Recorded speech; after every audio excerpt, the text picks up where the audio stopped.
that work-life balance, work life versus the home life. And if you can't separate those two, that's really the source of the burnout. If you have enough activity, if you have a spouse, a significant other that you're seeing on a regular basis, you have to carve out time for them or you will not have them in your life. So starting with the idea that there has to be some level of balance. This is part of the Write Useful Books, Authors Community Speaker Series, and occasionally we get to learn from someone wonderful like Dr. Larry. He went through med school before he knew he had ADHD, set up a medical practice as a pediatrician, ended up writing a book, having 3 ADHD children, which is what made him realize this is something that affected me too. Often we recognize it in the kids before ourselves. He wrote a memoir about all that called Falling Through the Ceiling, which is excellent. And now he's a coach to ADHD creatives, professionals, and everyone else, also parents. He's been helping me out a ton. I feel dramatically more effective and less stressed since we started working together about 3 months ago.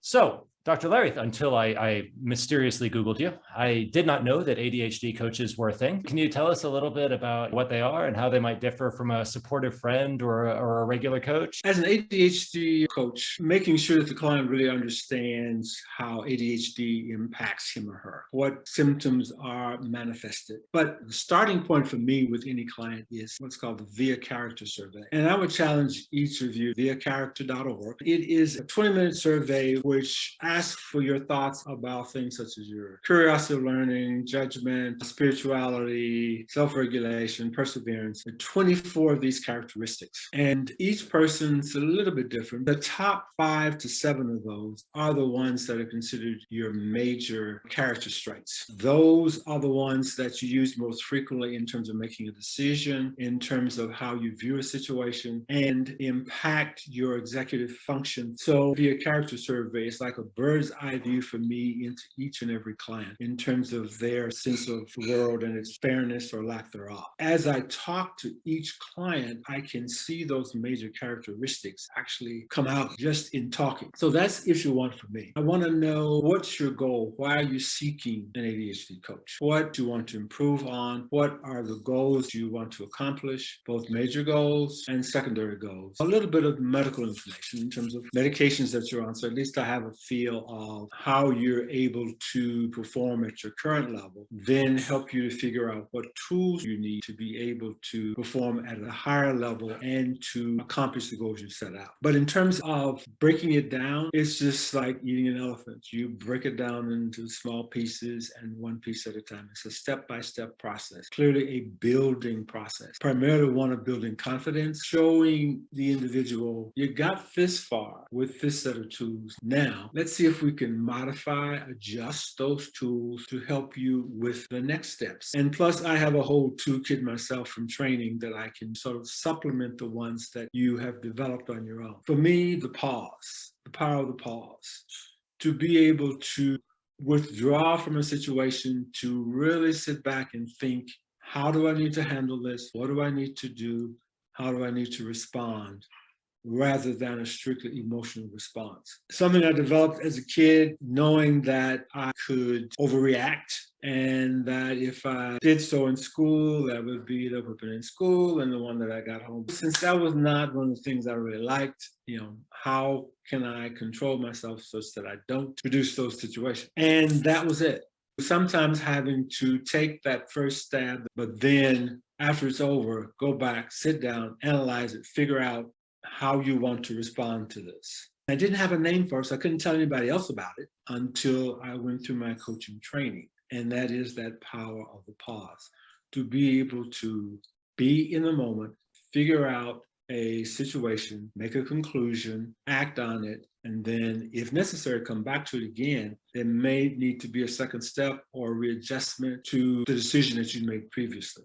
But typically, it starts with an intuition. This is how I think I need to handle this, but let me spend some time to figure out, is this going to be the right approach based upon the information? Reading your book and looking at your business, it seems like your wife, your business partner, your co-author, Audrey, was pretty instrumental to your success, particularly before you were aware that you had ADHD. The idea of putting these support systems around these big projects seems so important. I got married after my first year of medical school. The experience was really one of ultimate distraction. I had been single focused in terms of getting to medical school. Just before leaving my undergraduate, I'd met Audrey, who later became my wife, and trying to manage a part-time job, medical school, and a long-distance relationship, learning to drive in a new car, just was the point at which I hit the wall. And really didn't get back on track until after I got married. So I ended up repeating the first year of medical school. I had to swallow my pride, pick up the pieces, and start over. And Audrey was instrumental in, one, she didn't know the material, but I'd give her the questions to ask me at the end of the chapters as a method of review. Those of you with ADHD, you may have sort of figured out that your self-evaluation is not one of our fortes. We tend to be off, we tend to overestimate our effect or the work that we've done, and really need that feedback to assure that we are achieving and performing at the level that we think that we are. So that was one of those things I sort of figured out in college, that I needed that feedback to assure that I knew the material well enough to be able to pass the test. As a writer, in fact, the idea of the book was really my wife's. It wasn't exactly something I really wanted to do to sort of open up that can of worms of all the things that went well or did not go so well in raising our three children. But she persisted, and I finally bought into the process. It was at the point where we were finally becoming truly empty nesters. All the kids were out on their own. We made sure that we got out of the big house and got into a much smaller apartment. So there really wasn't a lot of room for anybody to come back again, because we had sort of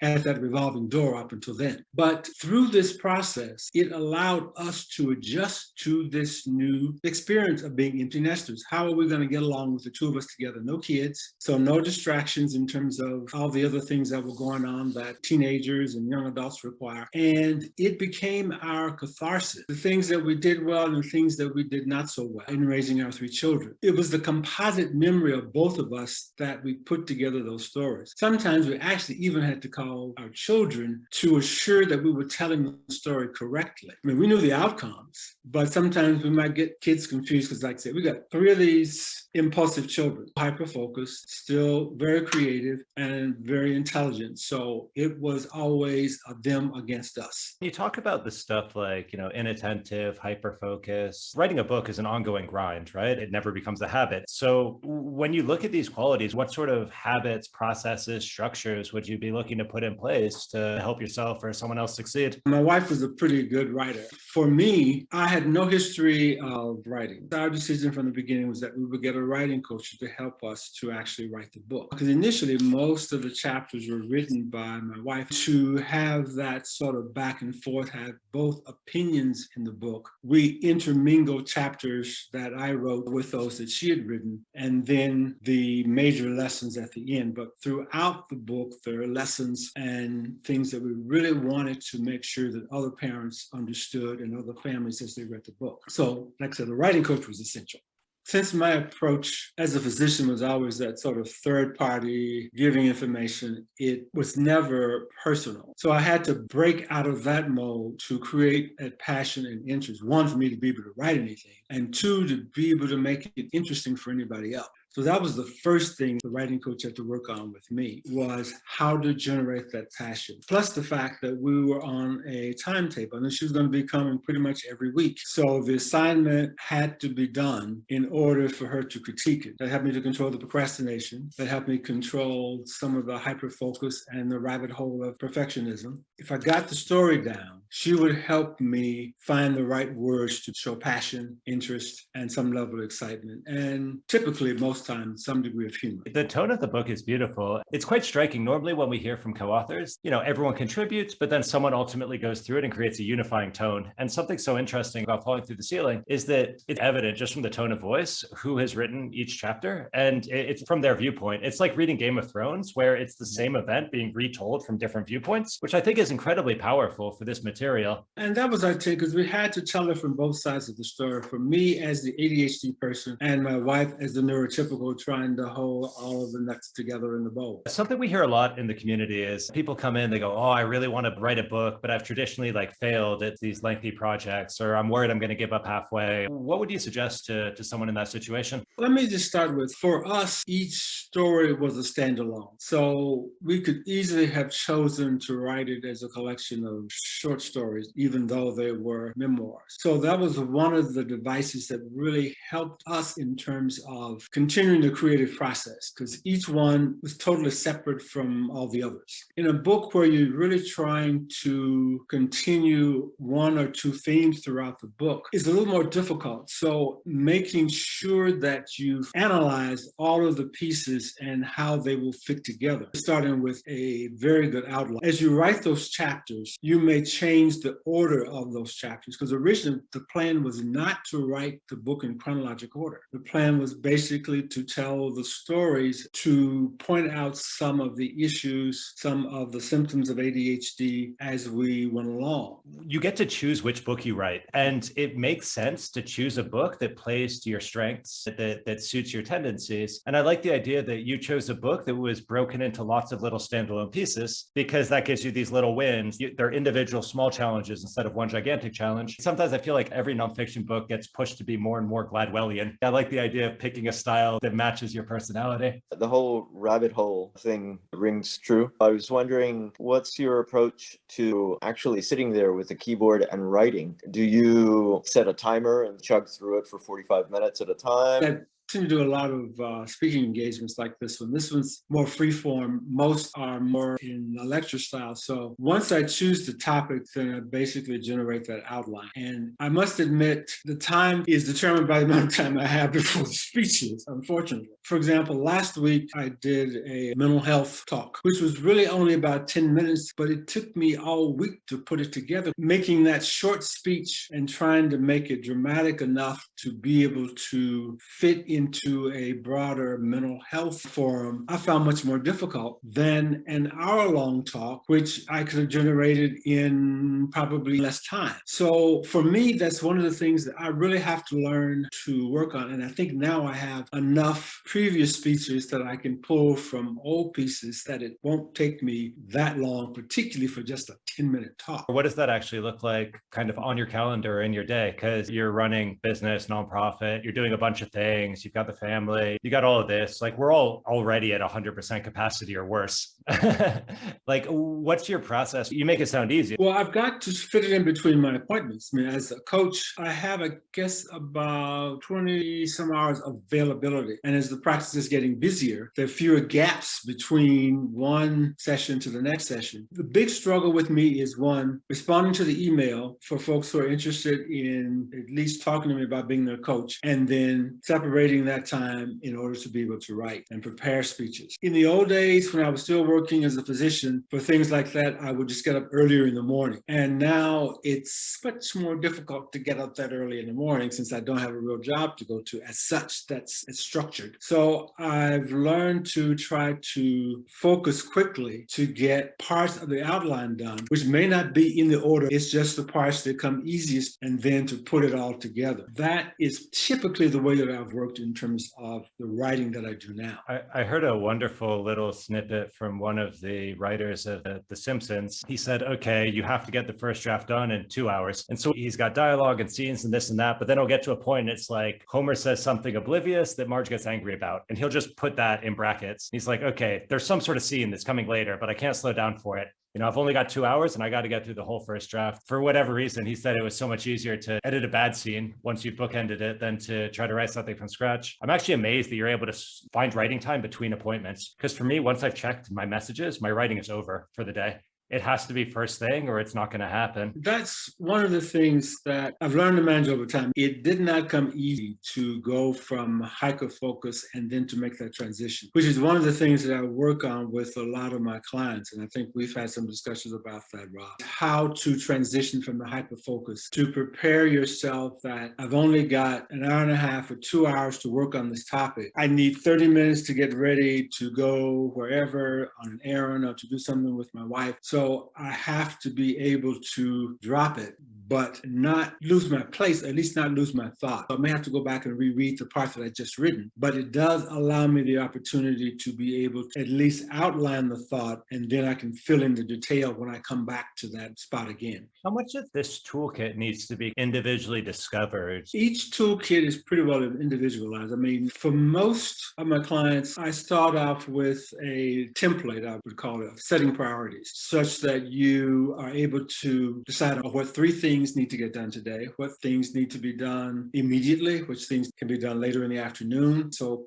prioritizing what needs to be done helps a lot in terms of how you focus. Setting priorities lists can be used for work, it can be used for home, or combining both together. Because when I was working full-time as a medical professional, those last 10 years, I spent most of my time on the computer. And I would enjoy the breaks that I would create for myself just to make a phone call about something related to home, or some chore I needed to handle that the wife had asked me to take care of, or making a date for dinner. Those kinds of just little things created enough energy that I could get back to the actual work that I was being paid for. But it gave me that sense of accomplishment that allowed me to generate more energy so I can get through the rest of the day. So you've talked about how it's important to have that outline up front. I'm just curious, how detailed do you get in that outline? A 2-page outline on this chapter, or is it like I have the general synopsis and then kind of go from there? You talked about moving chapters later. Do you actually go and change the outline, or is that just fluid at that point?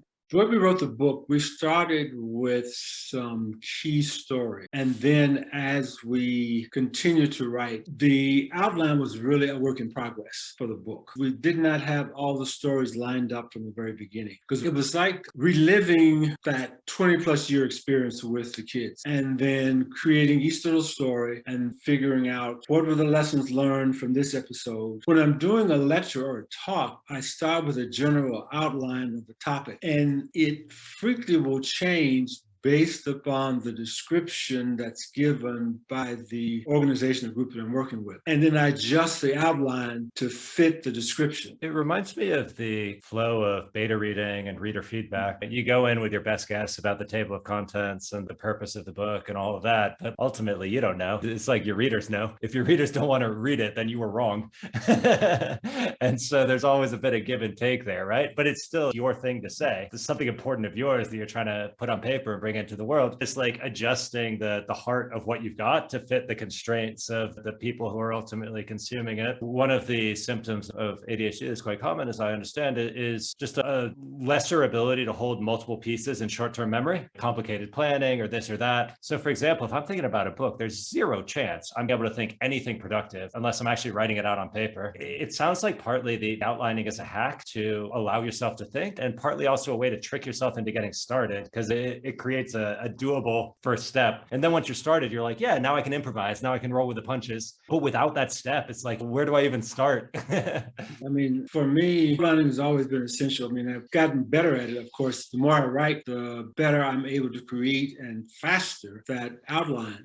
But even in the rudimentary days when I really could not write, I'd always generate that outline in order to at least trying to figure out where I'm starting and where I'm trying to go, in hopes of creating something with some continuity. One of the most counterintuitive things that you told me to do when we started working together is to work fewer hours. And you told me that I had to define a big lunch break and keep it protected. I got to admit, I didn't believe you. I went into that one kicking and screaming. But that's been probably the biggest impact. And I'm finding that I'm getting as much done in like 3 hours as I would have before in a theoretically empty day. Actually, this was a concept that I came to fairly recently, just over the last few years. As an ADHD person, you have multiple interests and lots of things you want to do. And the biggest issue is trying to do too much and not doing any of them very well. And then you're disappointed and get into all the rumination, and that really doesn't help the situation. One of my therapists suggests that I have all these things that I want to do, particularly with the move, because we moved from St. Louis, where we've been for 40+ years, to North Carolina. And the opportunities of doing different types of things was overwhelming. So I had to create something where I would hold myself to the things that I'd already committed to and not add in anything else. And then the metaphor of a box. My box is full. I can't add any other projects, any other major undertakings until something from the box is removed. Because I still have stuff out there that I want to do that I can't can't even touch until I clear out some of the things that I'm already currently doing. Thinking of it this way, if you have this box, the box is already full, how are you going to work with each drawer in that box? You've got to create time for each one because these are things that you like, you've invested in. So how do you work with this drawer versus this drawer down here? And that's where the time blocking comes in. It is not a rigid system. That's that same template that I was talking about of setting priorities. So how can I divide up my time between these three? Which ones do first? Which one is the most interesting? Which one requires the most work? So to figure out what is it going to take for me to get this done? I can work on this for a couple of hours. Do I need to take a break? Am I being as productive in hours 3 and 4 as I was in hours 1 and 2? And the answer is usually no. So setting the priority in terms of what comes first when you are high energy. For example, I like to exercise preferably in the morning first thing. So after I exercise, I'm ready to do some work. My wife and I typically have a morning discussion in terms of what's due for the day, such that we're on task in terms of the things that we have to do together as opposed to the things that we do separately. Now, flip this around. When I was working for an employer, I'm working at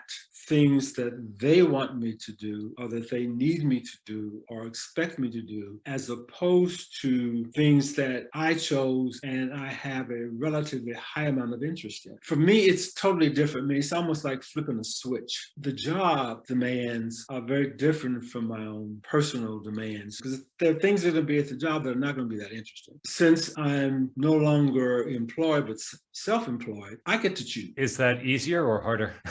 It's easier in the sense that as long as I maintain that box.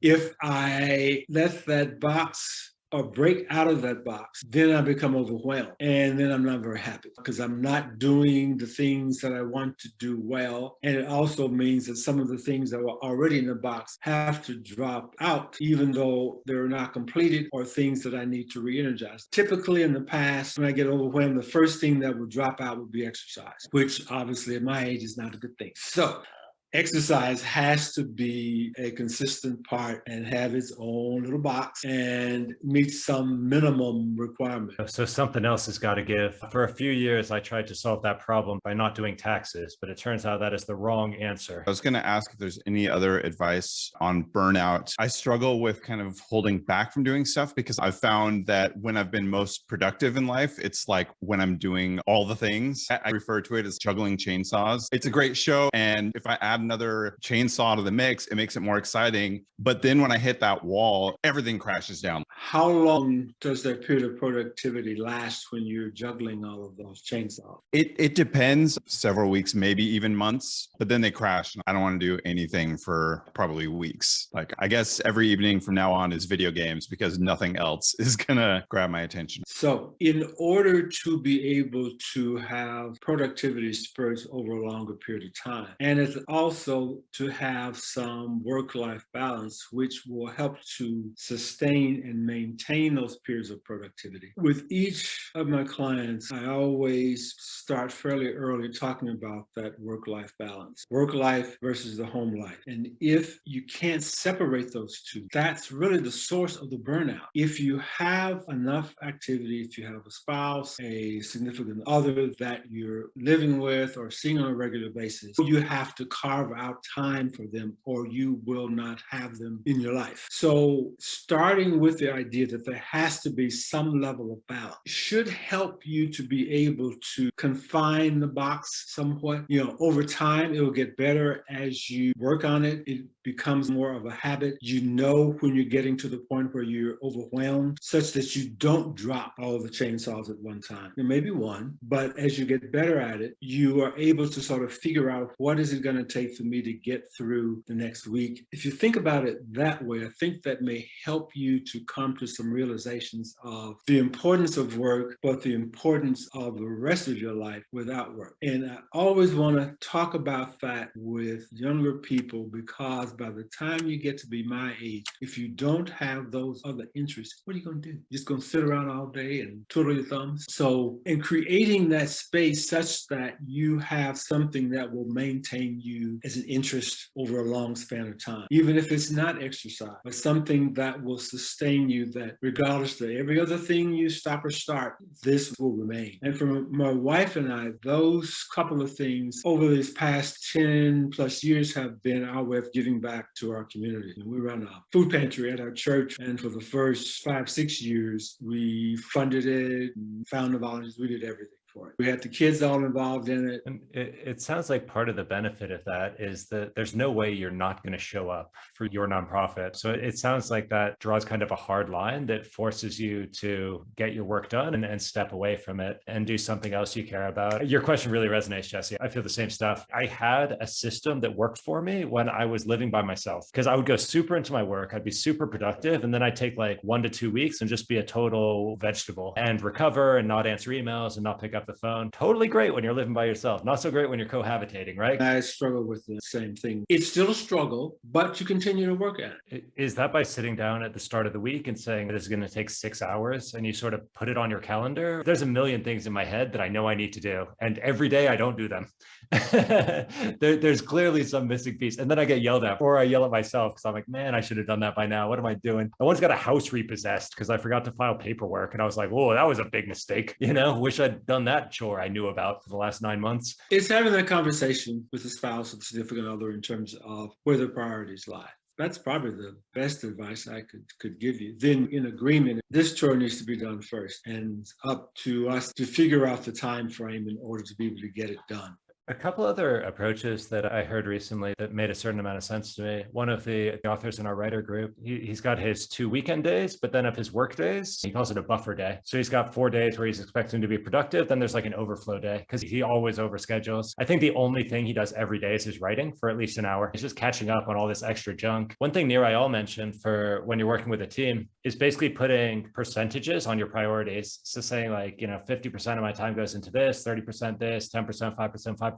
And then you have that conversation with your team members or your manager or your employees. And I'm using it for the people who report to me also. We're using that percentage thing to sort of see if we agree on the weighting. And then when I'm also working on a thing, I'm like, wow, I could easily spend 8 more hours on this, but this is a 5% priority. It doesn't deserve 8 hours. So what I've got is good enough. And then I kick it out the door, or we reevaluate the percentages, right? If I can't kick it out the door at that point. I think those are ideas that will work. I mean, for the work that I do, since the sessions are limited amount of time, between 45 to 55 minutes or so, I know that whatever the topic is, that we've got to try to come to some conclusion before the end of that session. So it's its own time block in terms of getting that amount of work done with the client. For me, like I said, I'm fitting in the other things that I need to do in between or before the session time and then into the evening after the session. One of the things that has struck me, the more I've learned about all this, is everyone's brain is different. We need to find our own toolkits and our own process. I had sort of expected when I signed up, okay, go through these 10 steps. It's been so helpful for me to go through it, and it's been helpful with my business. It's been helpful with my life. So, thank you for that. And also thank you for joining us here today. For me, the big takeaway is that sometimes it's hard, and sometimes you're going to come up against hard things and you recognize them as hard, and you put a support structure around you. You work it, you reflect it, you find supportive people who've got your back, and you keep on keeping on, and you get to the end eventually. So if someone wants to get in touch with you, the correct way to do that is enabletables.com. And if anyone wants to read the memoir, super helpful, especially if you want to see ADHD through kind of a family lens, both spouse and children parents. The book is Falling Through the Ceiling by Dr. Larry and Audrey Jones. Those of you with ADHD, you may have sort of figured out that your self-evaluation is not one of our fortes. We tend to be off. We tend to overestimate our effect or the work that we've done, and really need that feedback to assure that we are achieving and performing at the level that we think that we are.